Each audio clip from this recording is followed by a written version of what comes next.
Hello students, today we will learn about fracture and many more injuries. Before that, I would like to discuss about first aid.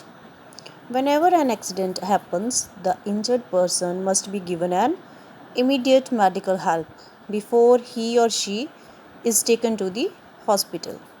This is known as the first aid.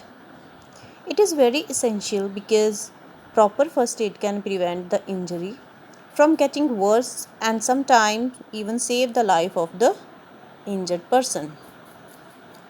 It is very important for children to know about first aid. Here some first aid tips are given. So first come about fracture. What is fracture? It is a crack or break in a bone. Our bone is cracked due to any injury or any accident and it is known as the fracture.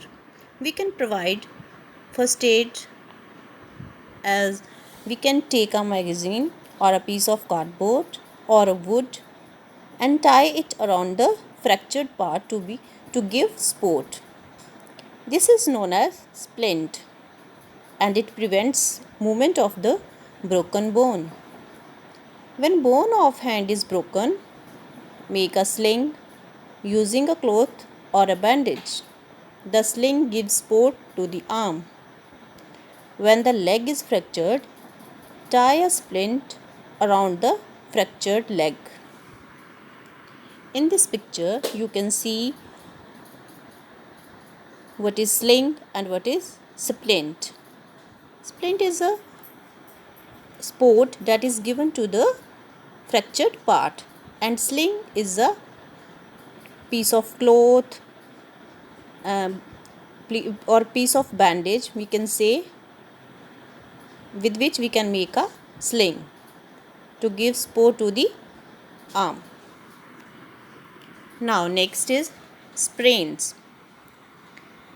Sometimes while playing, your ankle or wrist get twisted. The tissues around the joint get torn due to a sudden jerk. This causes swelling and severe pain at the joint. This is called sprain. We should use ice pack to reduce swelling. We can use some pain relieving ointments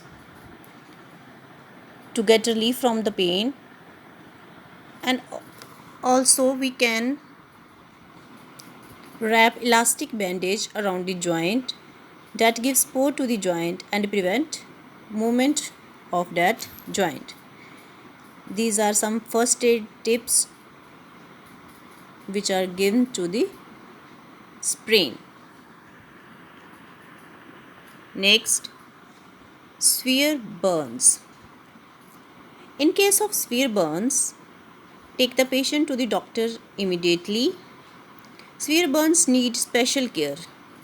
Sometimes blisters are formed in the burnt part. These blisters should not be pricked, otherwise they get infected. If the blisters do break, wash them with antiseptic liquid and cover with the clean piece of cloth to protect them from germs and also from dust and insect. Thank you, students.